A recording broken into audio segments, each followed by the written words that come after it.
mayoría de las plantas de color verde. En estas habría tantos pigmentos fotosintéticos que tendríamos que muchas reflejarían distintos tipos de colores. Por eso, como tiene que aprovechar todo, porque es muy poca luz la que está llegando, veremos a las plantas de color negro en este caso. Y sería un proceso que se ha especulado que se llamaría fotosíntesis anoxigénica, o sea, no se produciría oxígeno. ¿Qué pasaría en un caso todavía más extremo? Esta y esta son estrellas enana marrón, pero esta está en los primeros estadios de su vida. Arrojan grandes llamaradas de radiación ultravioleta. Todo lo que estuviera en la superficie chafearía, se moriría irremediablemente. Pero sobrevivirían plantas que fueran acuáticas y que estuvieran en el fondo del mar. ¿Por qué? Aunque no lo podemos ver, las propiedades químicas del agua, se ha descubierto que el agua está estratificada, se forman como diferentes estratos que no podemos ver, pero químicamente se pueden detectar. Y resulta que las radiaciones, digamos, dañinas, como por ejemplo la ultravioleta, son absorbidas en los primeros estratos. Entonces, para las plantas que estuvieran en las profundidades, solamente les llegaría, digamos, la radiación, la longitud de onda de la luz benigna, digamos, para llevar a cabo la fotosíntesis. Todo lo dañino se quedaría acá arriba.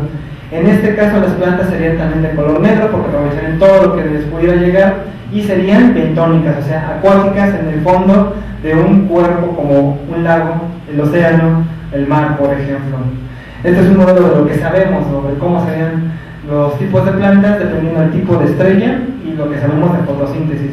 Hay inclusive gente que ha ido todavía más allá y han dicho que los pigmentos fotosintéticos, los fotorreceptores, podrían ser inclusive a la larga más complejos, como se ve en la siguiente imagen, y que hasta llegarán a desarrollar estructuras como ojos.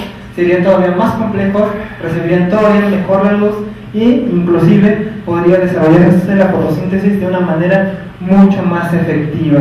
Sí, pues veríamos en este caso plantas con ojos, literalmente, en otros mundos. Esto de la teoría de la evolución hasta se explica, hasta Charles Darwin lo explica. Cuando surgieron los primeros seres vivos, algunos en sus membranas, en bacterias generalmente, tenían propiedades fotorreceptoras, reaccionaban directamente ante la luz. Como fue avanzando la evolución, fueron apareciendo seres vivos cada vez más complejos. A la larga se desarrolló un órgano muy interesante que recibe muy bien la luz, que no es perfecto por supuesto, pero sí recibe muy bien la luz, que es el ojo. En este caso están aplicando esa idea a las plantas, como se ve en la siguiente imagen. Desde mi punto de vista, ya que les platiqué de dos casos de pseudociencia, dos casos de ciencia, también los divulgadores escépticos deberían criticar a veces a científicos que a veces hacen ciencia y a veces también llegan a hacer pseudociencia. Esto es un astrofísico británico muy famoso que se llama Fred Hoyle. Fred Hoyle tiene aportaciones muy importantes a la astronomía, pero también le hizo a las pseudociencias. Como se ve en la siguiente imagen, Fred Hoyle le debemos un fenómeno muy interesante que se llama la nucleosíntesis, es decir, la síntesis de elementos químicos pesados en los núcleos de las estrellas. Con el origen del universo solo se forman dos elementos químicos que abundan, que son el hidrógeno y el helio. El resto, como el carbono y el oxígeno, se han sintetizado en los núcleos de las estrellas. Ahora bien, ¿cómo lo sabemos si no podemos ir al núcleo de una estrella? Muy sencillo, cuando por ejemplo se dan en estrellas muy masivas estas explosiones increíbles que se llaman supernovas, todo el material del núcleo es expulsado directamente al universo. Muchos se forman como nebulosas y en esas nebulosas se concentra gran cantidad del material que había en el núcleo. Entonces ahí podemos detectar los elementos químicos que había, desde el carbono hasta los más pesados, hasta el uranio inclusive. Como se ve en la siguiente imagen, a Fred Hoyle también le debemos un modelo que generó polémica y que hoy de hecho ya no se usa, pero en sus tiempos, la década de los 70, generó mucha expectativa. Ustedes han escuchado hablar del origen del universo, del Big Bang. En un momento determinado o en un punto se concentraba toda la materia, todo el espacio, todo el tiempo.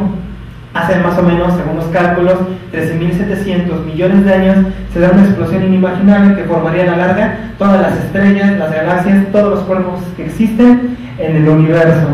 Como se ve en la siguiente imagen, Fred Hoyle propone su modelo alternativo que se llama la teoría del estado fijo o estacionario, que en muy pocas palabras dice que el universo siempre ha existido y siempre va a existir, así de sencillo. De hecho, lo propone cuando todavía la gran explosión no tenía mucha evidencia. Actualmente la teoría del Big Bang tiene muchísima evidencia Una de esas evidencias es que en 1964 dos científicos, Princess y Wilson, van a revisar una antena porque resulta que está detectando un tipo de radiación muy extraño. Y resulta que ese tipo de radiación se detecta en todo el cielo y en todo el universo. Es la radiación de fondo, como se le llama. Es una radiación remanente que queda del origen del universo, cuando se dio la gran explosión.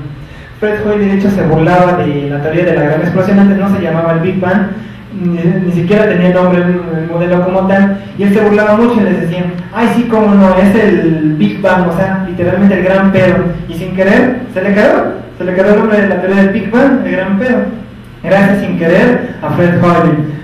Hoy su teoría de hecho no cuenta con mucha evidencia que digamos, y el modelo se ha desechado, pero fue un modelo muy interesante en sus tiempos para los cosmólogos, como se ve en la siguiente imagen. Fred Hoyle inclusive quiso ir más allá con otras cosas hasta caer a veces en las pseudociencias. Ustedes recordarán esta hipótesis en 1906 de Arrhenius, que se conoce como la panspermia, que nos dice que la vida no surgió en la Tierra. La vida surgió en otro lugar y los meteoritos, los asteroides, los cometas la trajeron aquí. Es una hipótesis pues bonita, pero no explica mucho varias cosas, como por ejemplo cómo surgió la vida, sigue sin explicarla. Y Fred Hoyle quiere llevar el modelo, digamos, hasta sus últimas consecuencias. De hecho, hizo trampa, cayó en una cosa que se llama el fraude científico, porque se inventó resultados, se inventó estadísticas, se inventó un montón de cosas. Como se ve en la siguiente imagen, Fred Hoyle se junta a otro astrónomo hindú muy famoso que se llama Chandrasekhar Wickramasinghe, que es muy famoso también. De hecho, si ustedes ven los 4 telescopios espaciales que tenemos, por ejemplo, está el Hubble, es el telescopio óptico que tenemos en el espacio, hay uno de infrarrojos, hay uno de microondas, hay un telescopio de rayos X que se llama el telescopio Chandra, precisamente por Chandra Wickramasinghe.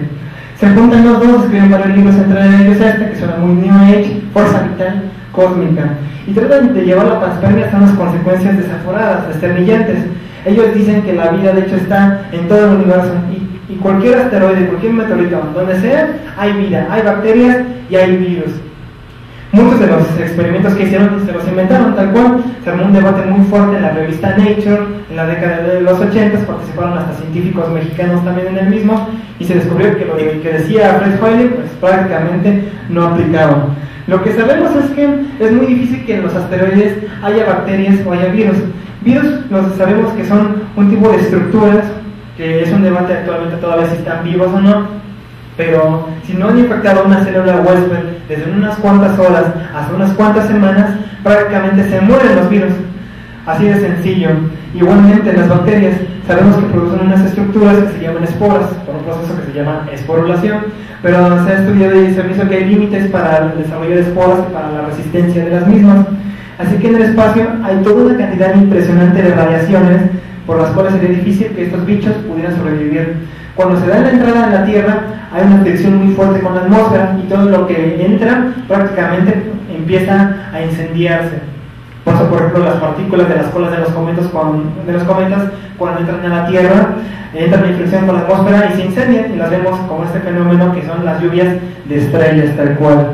Ahora bien, lo que sí sabemos de los asteroides, de los meteoritos, de los cometas, es que sí hay moléculas orgánicas complejas. Hay agua, se han encontrado hasta aminoácidos, los pilares básicos de las proteínas inclusive. Y se cree que para el origen de la vida, antes se le conoce como el bombardeo pesado, hace millones de años, donde la Tierra más o menos se estaba formando, la caída de meteoritos era mucho más estricta, mucho más intensa que actualmente. Entonces todas estas moléculas pudieron aportar material para el desarrollo de la vida como tal. Entonces eso está aceptado, pero los meteoritos con bacterias, con virus, no se ha aceptado. De hecho, Fred Hoyle decía que si vemos una mota de polvo, una nebulosa en el universo, eso no es una nebulosa, esas son bacterias, es lo que nos llegaron a decir. Al final, todo esto se cayó, pero él siguió todavía dándole con el asunto. Como se ve en la siguiente imagen, llegó más allá a decir que todas las epidemias que han azotado a la humanidad durante su historia han sido de bacterias y de virus que han sido traídas también por meteoritos. Hoy sabemos que no, hoy sabemos que por ejemplo en Europa, donde se daban estas grandes epidemias como la peste bubónica, era literalmente por la falta de higiene, porque no había un sistema, no había vacunas, no había antibióticos, nada, pero también, por ejemplo, aquí en la época precolombina, aquí antes de la llegada de los españoles, De hecho, algunas culturas, algunas civilizaciones indígenas sí tenían un sistema hidráulico hasta eso bastante efectivo. En cambio, en Europa no. De plano, lo que hacían con sus desperdicios era arrojarlos a la calle, tal cual, al grado de que a la larga se generaban toda una serie de focos de infección que permitían que todas estas epidemias llegaran a azotar a la población. Inclusive Fred Hoyle llegó todavía a decir que el virus del VIH llegó en un meteorito también, en la década de los 80, que el paso de ciertos meteoritos asteroides coincidía en la década de los 80 con la aparición de la gran epidemia del VIH y posiblemente la enfermedad del SIDA. Pues sabemos que no, pues sabemos que hay una variante del VIH antes no existía como tal, que se detecta en la década de los 20, sobre todo en ciertas especies de primates. Posteriormente, como en varios países africanos, ustedes saben que tienen la cazada de comer relativamente carne de primate. En una de esas se sospecha que ese tipo de virus sufrió una mutación que se convirtió en el VIH y empezó a hacerse un patógeno para el ser humano. Eso es una de las teorías más aceptadas hasta ahora para el origen del VIH como tal. Y sabemos mucho del virus, sabemos mucho de todos estos virus que han existido a lo largo de la historia de la Tierra. Desde que surgió la vida se sospecha que ya estaban más o menos los virus por ahí, así que eso de que hayan llegado en un asteroide como que no tiene mucho sentido. Como se ve en la siguiente imagen, inclusive le llegó a ser al creacionismo científico, la idea de que la literalidad bíblica debe ser ciencia y debe aplicarse e imponerse en las aulas. Fred Hoyle fue uno de los grandes defensores del diseño inteligente, fue uno de los grandes anti-evolucionistas como tal. Él siempre decía que esta era una tontería, que Diosito nos creía hasta ahí. El hombre era muy religioso, respetable, pero querer hacer pasar eso como ciencia, pues la verdad como que no se vale.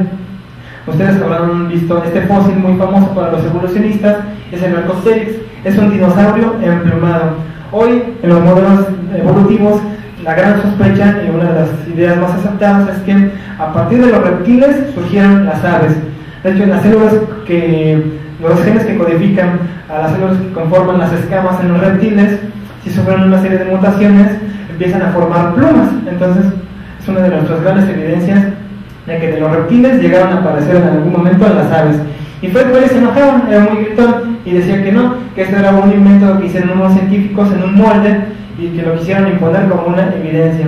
Hoy sabemos que no, y sabemos que se han encontrado otros tipos de Archaeopteryx, hasta otras especies, en otros lugares, principalmente de Asia también. Así que Fred Hoyle llegó a caer a veces en las pseudociencias, y los divulgadores escépticos deberían a veces criticar también a los científicos que hacen esto, como se ve en la siguiente imagen. Ahora, para finalizar, déjenme platicarles un poco cuál es mi visión sobre la divulgación escéptica actualmente en México. Desde mi punto de vista, hay dos guardias, la vieja y la nueva, así de sencillo. La vieja no es que estén viejos, sino me refiero a que tienen un punto de vista muy particular de ver las cosas. La gran mayoría de ellos ha sido gente que participó en esta sociedad que les mencionaba Martín, la SOMI, la Sociedad Mexicana para la Investigación Escéptica, que actualmente está en animación suspendida. Muchos de ellos participaron en estos debates que duraban horas y horas en los programas de ¿Usted qué opina? Con Lino Canón. Gente que hemos tenido aquí como Mario Méndez Acosta, como Gustavo Chavarría, como Luis Ruiz Nogués, por ejemplo, forman parte desde mi punto de vista de esa guardia.